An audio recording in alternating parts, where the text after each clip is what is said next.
Hola, mi nombre es Pedro Luis Fernández y voy a explicarte brevemente cómo se procesa y cómo se evalúa una muestra de biopsia prostática. En primer lugar, como sabes, las muestras prostáticas son fundamentalmente de tres tipos. Por un lado están las muestras con aguja, que son de las que vamos a hablar hoy. Luego estarían las muestras de resección transuretral y finalmente la prostatectomía radical. Como te decía, nos vamos a centrar fundamentalmente en el procesamiento y en el análisis diagnóstico de las biopsias con aguja. Aquí una breve representación para comprender el proceso biópsico, que en el caso de los urólogos pues conocéis perfectamente, y para recordar que las muestras son de muy pequeño tamaño. Pequeño tamaño como algunos, quizá 1 o 2 centímetros, pero de un grosor realmente casi submilimétrico, que hacen que contemos con una cantidad muy limitada de tejido. ¿Y cómo procesamos esa muestra desde que se extrae del paciente hasta que llegamos? Bueno, lo primero es fijarlo en formol para evitar el proceso de degradación ex vivo que se produce cuando el tejido se separa del cuerpo.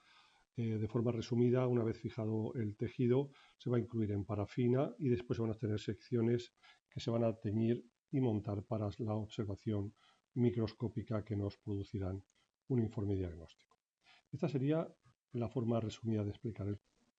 Con más detalle, vamos a recordar cómo ha cambiado el procesamiento de las muestras biópsicas prostáticas desde tiempos pretéritos en los cuales todas esas punciones que se hacían en la próstata y de las cuales se traía en forma de sextantes o por otro método una gran cantidad de cilindros prostáticos se combinaban habitualmente en un tubo que era del lado derecho y otro que era del lado izquierdo por el urólogo, y que nosotros luego manteníamos esa agrupación dando lugar a dos bloques de parafina que a su vez nos daban dos preparaciones histológicas, uno del lóbulo derecho, otro del lóbulo izquierdo, en las cuales se combinaban cilindros de diferentes zonas dentro del mismo lóbulo prostático.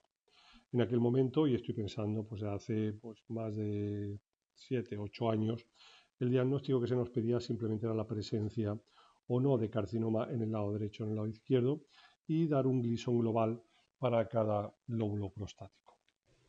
Pero las cosas han cambiado y evidentemente con el advenimiento de la resonancia magnética, la mayor precisión en cuanto al diagnóstico topográfico, ahora ya no vale con que demos una información agrupada al lado derecho o al lado izquierdo, sino que se nos pide identificar y enumerar todos los focos tumorales, localizando cada uno y su tamaño y su Gleason individual en cada uno de los cilindros que recibimos. Y además se nos piden otros parámetros, como pueden ser incluso el porcentaje de patrón de Gleason 4 individual en cada cilindro. Por lo tanto, una información mucho más detallada. Y para conseguir una información más detallada de unas muestras que en principio pues son parecidas a las que se tomaban antiguamente, hemos de pasar de tener dos tubos con una combinación de cilindros de un lado y otro a separar individualmente cada uno de los cilindros que tomamos para así poder dar una información individualizada de cada core de tejido. Si eso es así, nos encontramos los patólogos con que vamos a tener una gran cantidad de tubos que procesar, una gran cantidad de bloques de parafina que manufacturar y una gran de preparaciones histológicas que mirar. ¿Hay alguna posibilidad de lograr una mayor eficiencia y de ahorro de tiempo y de material y de dificultad para el patólogo? Pues creemos que sí, y eso lo conseguimos con el acuerdo con los urólogos de un código de colores para cada zona prostática. En nuestro caso, marcamos de color rojo el ápex, de color azul la zona media y de color negro la zona basal. Y lo que vamos a hacer es que nuestro colega, el urólogo, antes de introducir en el formol los cilindros de cada una de estas localizaciones, los va a marcar con tintas de colores, de tal manera que luego sean reconocibles una vez que se han combinado los de cada lóbulo en un único bote y, por tanto, en un único bloque de parafina. Vamos a ver ahora de una forma práctica cómo es el procesamiento en el laboratorio de estas muestras de biopsia prostática. El material lo recibimos en pequeños tubos que tienen formol donde ha venido fijado y nosotros hemos de sacarlo y manipularlo minuciosamente. Estos cilindros prostáticos que son muy pequeños y muy delgados y vienen marcados con colores desde el gabinete donde se ha realizado la biopsia. Como veis, se colocan sobre unas almohadillas que van a mantener la posición relativa de cada uno de los cilindros y habrá dos de cada color. Todo esto es previo al procesamiento con diferentes tipos de líquidos y para ello lo que tenemos que hacer, aparte de colocarlos en las almohadillas, donde además los vamos a medir y anotar su longitud, lo que haremos será introducirlos dentro de un cassette que tiene ranuras para que pueda permitir el paso, entrada y salida de los diferentes líquidos del procesamiento. De momento se colocan en formol y de ahí pasan a estos equipos donde van a sufrir un proceso de deshidratación para pasar luego a disolventes orgánicos y finalmente a parafina. Una vez que ha sido parafinado el tejido, lo volvemos a abrir y sacar los cilindros porque hay que confeccionar el bloque. Esos cilindros que parece que solamente estuvieran mojados, en realidad ya están embebidos en parafina caliente, por eso es transparente, y lo que hacemos es ponerlos de nuevo en parafina para rodearlos por ella. ¿Veis? Han echado parafina caliente que está disuelta, colocan con cuidado cada uno de los cilindros dentro de esa pequeña bandejita plateada que tiene parafina caliente, fundida, porque está pues, a una temperatura de 50 grados aproximadamente. Y una vez que se han colocado todos en el orden que queremos, la identificación, que es el cassette donde venían, lo utilizaremos para tapar el que será un futuro bloque de parafina. Se coloca sobre una paca fría para que se enfríen y se endurezca la parafina. Con un pequeño tampón lo que hacemos es aplanarlos con cuidado y el cassette donde venían se utiliza como tapa. Se echará más parafina caliente y se colocará en una placa fría donde se endurecerá. De esa manera tenemos el bloque parafina que luego va a ir al microtomo. En el área de microtomía lo primero que se hace es desbastar un poco la superficie para que quede homogénea, para llegar en profundidad al tejido, porque algunas veces no quedan a la misma altura, y cuando ya tenemos todos nuestros cilindros a la misma altura, se sacan secciones muy finas, que pueden ser de 3 o 4 micras, que es lo que veis que está manipulando con las manos la técnico, y lo pondrá sobre un baño de agua caliente, no suficientemente caliente como para fundirlo, pero sí como para que se extiendan esas suaves o esas finas secciones o lonchas de parafina que, como digo, con 3 o 4 micras son más delgadas que el espesor de una célula, casi flotan en el aire. Son muy difíciles de manipular y vemos como el agua caliente las extiende, hace que quede la parafina muy extendida, de tal manera que pueda ser pescada con un portaobjetos limpio, que será sobre el que descansarán antes de ser teñidas. Ahora veréis el cristal y cómo ha capturado una sección o varias secciones, si lo que queremos es poner varias secciones en el mismo portaobjetos, todo ello previo a su tinción. Según el tipo de patología o el tipo de muestra, podemos requerir tomar cortes seriados consecutivos. Y aquí tenéis una serie de 3 secciones que van a ser capturadas bien conjuntamente o bien de forma individualizada, en este caso de un bloque de parafina con biopsias prostáticas. Aquí hemos separado una, la técnico ha pescado una de ellas, ya tenemos 2 en el mismo portaobjetos, y a partir de aquí lo único que queda es volver a desparafinar el tejido, rehidratarlo y teñirlo con hematoxilina y eosina, que es en este momento lo que veis de color rojo en la máquina. Primero el azul a la izquierda, hematoxilina, luego la eosina, y después habrá que montar, habrá que cubrir esas preparaciones con unos cubreobjetos que pueden ser de plástico o de cristal. Y de esa manera habremos acabado el procesamiento. Y aquí tenemos el producto final, consistente en secciones histológicas teñidas con hematoxilina y eosina, apoyadas sobre cristal, que podremos analizar en el microscopio óptico. En el microscopio, como veremos, podemos identificar de forma fehaciente la localización de cada uno de los cilindros en función de los colores, azul, rojo o negro en nuestro caso, que quedan adheridos a la superficie del tejido, pero no penetran y no alteran la morfología de la glándulas o del carcinoma que tenemos en el interior. Y una vez que tenemos las preparaciones histológicas, hay que ir al microscopio para identificar o no la presencia de carcinoma u otras lesiones. Un breve recordatorio del tejido normal prostático, que recuerdo es un estroma fibroso, fibroblástico, en el cual nos encontramos con unas estructuras glandulares intercomunicadas, con una capa de células basales en la periferia, que tiene sus propios marcadores, y una capa de células luminales con un amplio citoplasma claro y que en el centro de la luz glandular con frecuencia se acompañan de cuerpos amiláceos. Los criterios de diagnóstico que utilizamos para decidir si hay o no carcinoma en una biopsia prostática es, en primer lugar, a pequeño aumento la presencia de glándulas pequeñas o bien de excesivamente grandes y además dispuestas de forma irregular, que es lo que vemos en la imagen de la derecha ahí arriba, pequeñas glándulas que se disponen de forma irregular en un estroma fibroso.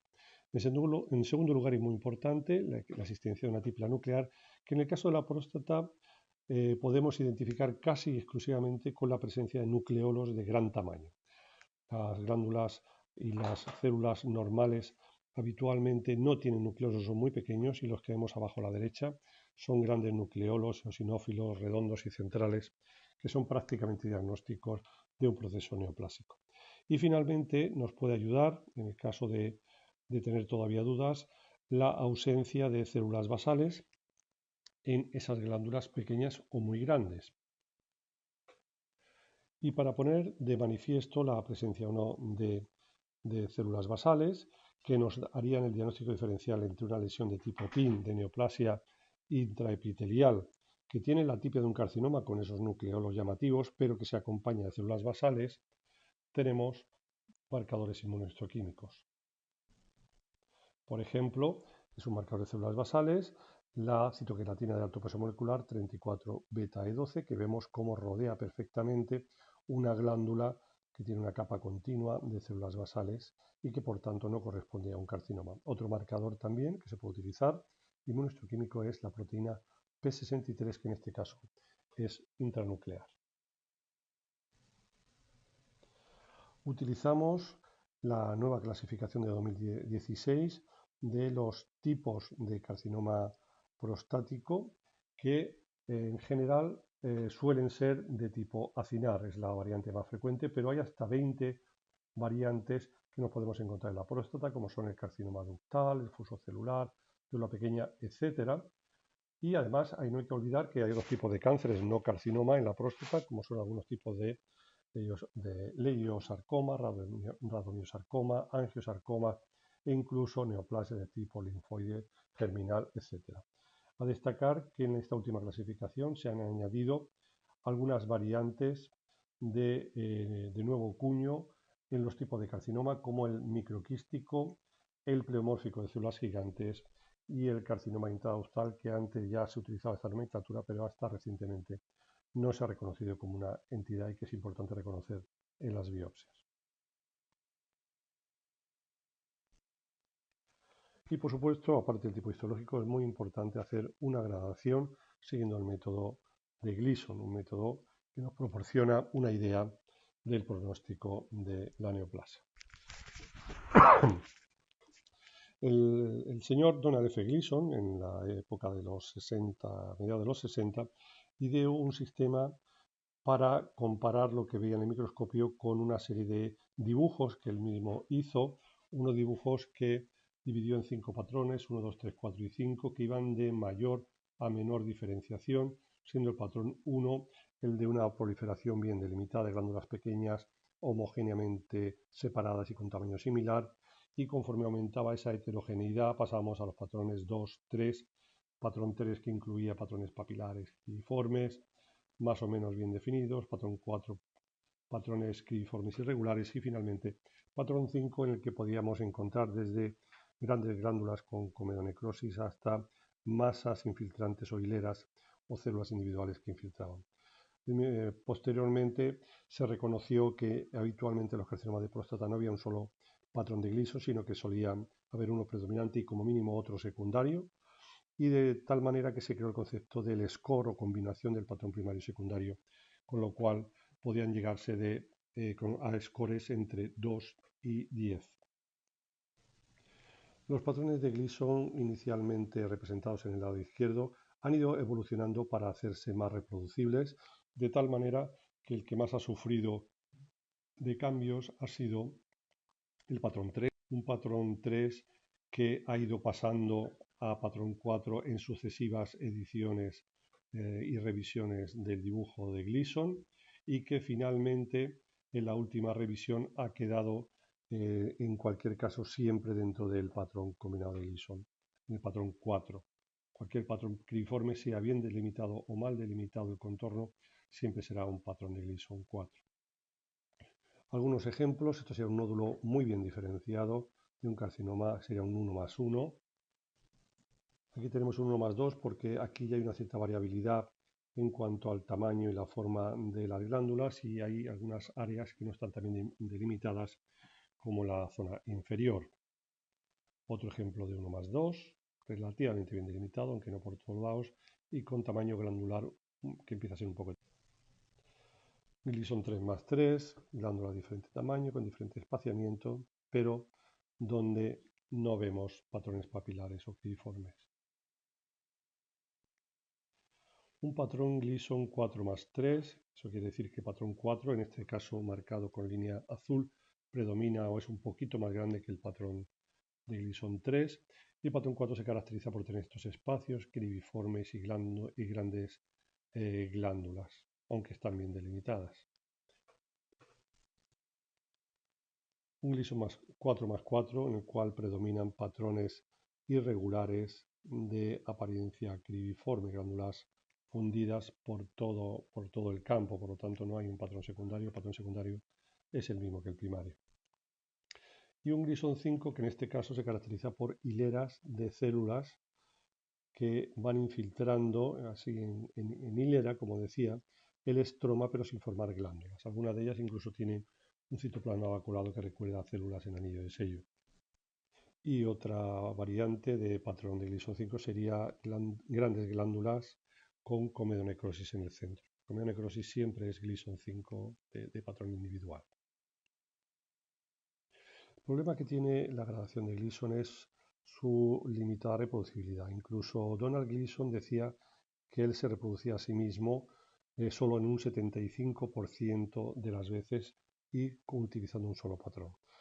Y teniendo en cuenta que lo trascendente que es el patrón combinado de Gleason para tomar decisiones terapéuticas como vigilancia activa, realizar una prostatectomía radical y realizar una estadiaje ganglionar, se planteó durante muchos años la necesidad de mejorar esa reproducibilidad por medio de un nuevo sistema para mejorarla. Esto fue liderado por Jonathan Epstein de Johns Hopkins, que como saben es un uropatólogo muy especializado en próstata y que junto con su grupo analizó más de 20.000 carcinomas prostáticos que fueron tratados con prostatectomía radical, y lo que hicieron fue dar un sistema iconográfico que sirviera de guía para establecer lo que son los patrones 3, 4 y 5 con claridad. Estas son las imágenes que propusieron ellos en su artículo. El patrón de Gleason 3 son siempre glándulas bien formadas que no están fusionadas, que se pueden separar entre sí independientemente de que sean de mayor o menor tamaño. El patrón de Gleason 4 todavía se reconoce que son glándulas porque hay luces, pero son mal formadas, fusionadas, no se pueden separar entre sí. Algunas veces cuesta trabajo incluso reconocer las luces, y también se incluirían glándulas pequeñas en las que la luz es mínima y que casi parecen pequeños nidos sólidos.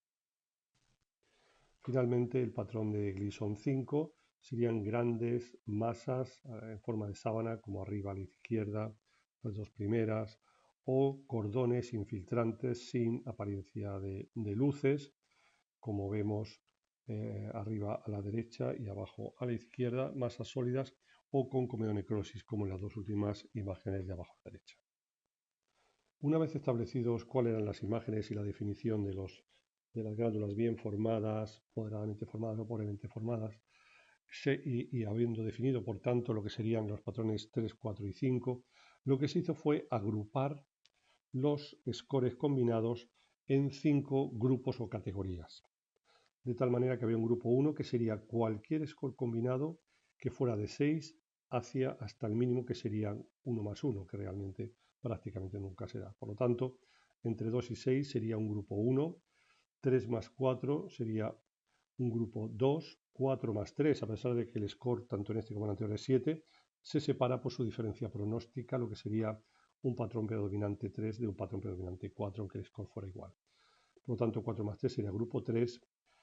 El grupo 4 sería cualquier score de 8, 4 más 4, 3 más 5, 5 más 3, y finalmente el grupo 5 serían los scores 9 y 10. Se comprobó además que esta agrupación en 5 grupos tenía realmente una significativa correspondencia con la supervivencia libre de enfermedad a los 5 años. Como pueden ver, grupo 1, 2, 3, 4 y 5 sucesivamente bajando la supervivencia. Además, esta agrupación también era predictiva en los casos de biopsia que luego daban lugar a una proectomía radical o una radioterapia. La supervivencia también se podía predecir en las biopsias cuando se hacían estos tratamientos. Y además, este sistema lo que hacía era simplificar mucho las posibles combinaciones que daba antes el patrón de Gleason, que podía ir desde 2 más 2 hasta 5 más 5, de tal manera que ahora eran solamente 5 grados, 1, 2, 3, 4 y 5, y cada uno con un pronóstico individualizado. En definitiva, este nuevo sistema de gradación lo que hacía era estratificar de una forma más precisa que el sistema de Gleason tradicional. Además, simplificaba la gradación en 5 grupos entre 1 y 5. Y finalmente era importante que el grado más bajo era de 1, mientras que habitualmente el grado más bajo en la clasificación de Gleason tradicional era un 6, con lo cual esto daba algunas veces problemas de explicación para los pacientes también. Este nuevo sistema ha sido aceptado por la Organización Mundial de la Salud y promueven su utilización, aunque se recomienda que se combine también con el sistema tradicional de Gleason, al menos de momento. Y aquí puedes ver cómo efectivamente en la clasificación de la Organización Mundial de la Salud de 2016 se recomienda este estadiaje que acabamos de explicar. Y eso es todo lo que quería comentarte. Y esta explicación va acompañada con un vídeo en el cual podrás ver el procesamiento técnico en el laboratorio de anatomía patológica de las biopsias prostáticas.